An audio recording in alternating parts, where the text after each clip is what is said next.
Whoa, we're diving straight and we have an issue with you. Not exactly the warmest courtroom greeting. Quick poll, if a judge said that to you, what's the first thought that runs through your mind? All right, so we have an issue with you. We have an issue with you. What do you think that issue is? Well, that I haven't. Yes, why do you keep using?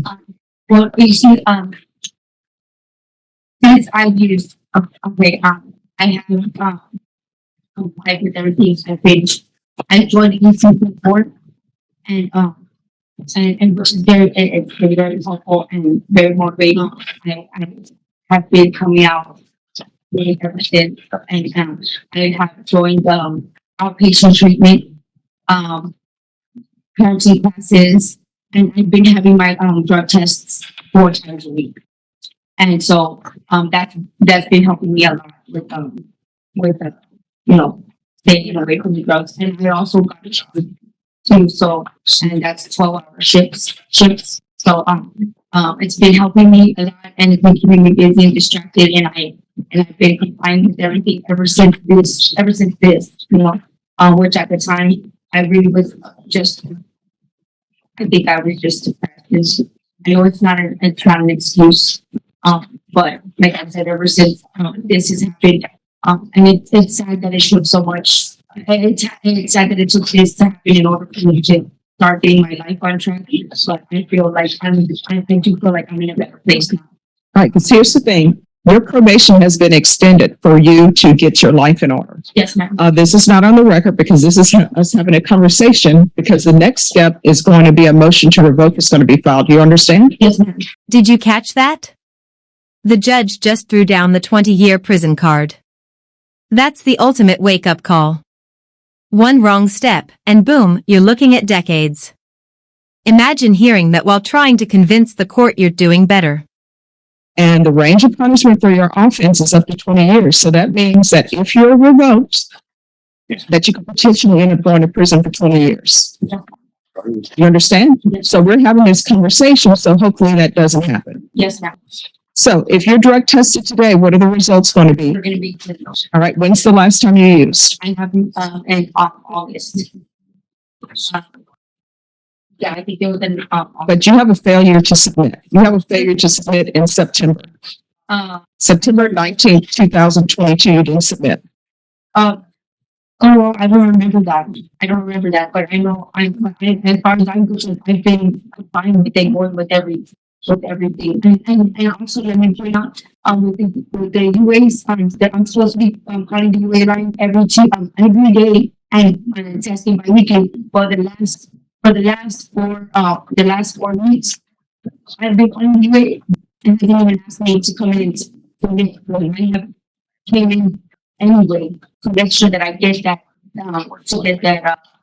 UA submitted, so that way I didn't have it. All right, probation. I'm going to run a UA today from. Translation time, UA means urinalysis, aka drug testing. The court isn't just taking her word, nope, they want science on the record. And the fact that they're cranking it up to weekly tests? That tells you trust is hanging by a thread here. Arizona. And can you make sure that the UA hotline, she needs to at least be testing weekly at some time during that time when she calls in. So she's calling the UA hotline every day. So she needs to be testing at least once a week. Yes, sure. And tell them to continue to monitor. And I'm going to want field visits for her at least once a week. And are you still doing outpatient treatment with Victoria Spicer or no? My probation officer just enrolled me with the outpatient that they have down in Tucson, Command. And are you still residing with your mom? Yes. All right. So I'm going to want field visits once per month. I'm going to want a UA today.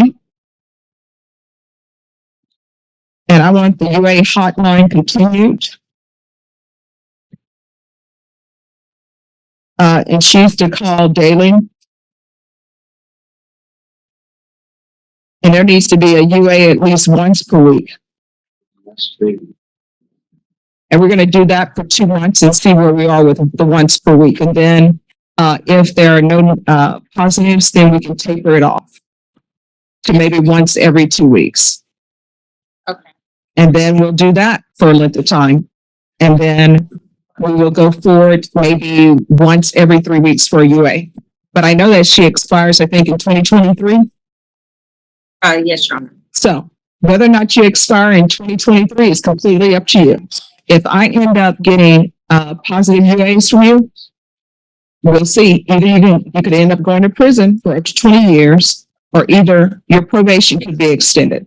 So you want to be off probation, you got to do better. You understand? Yes, Judge. Is there anything else? Your Honor, I did look up in the system. The last 3 UAs have come up negative. Okay. There is a pending result for the 12th, so we're just waiting on results for that one. Do you want the UA in court, or do you want her to be sentenced? Well, she's here. We can do it here. Okay.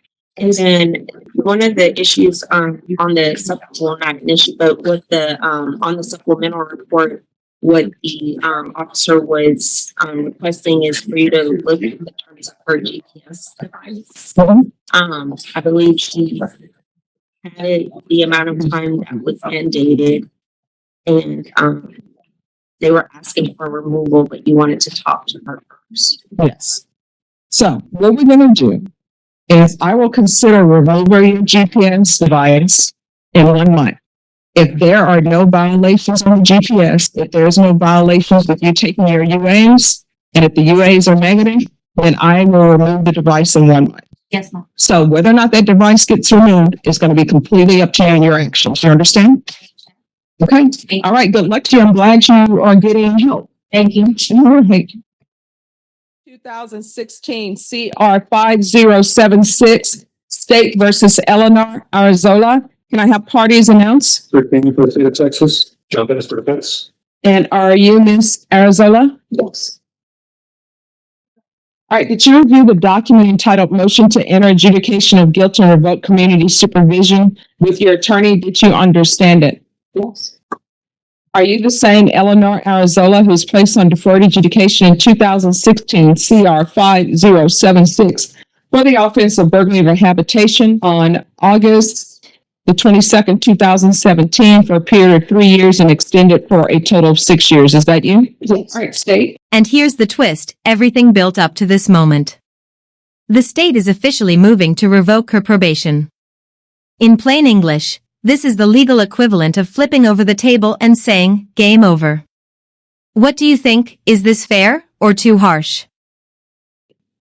Commissioner, review this morning in state's motion to adjudication of guilt and revoke community supervision. Violation of condition number 46. On about the 7th day of August, 2025, in Bear County, Texas, the defendant, Eleanor Arzola, defendant failed to comply with biweekly analysis on IVR line in violation of condition number 46. How do you plead to that? True or not true?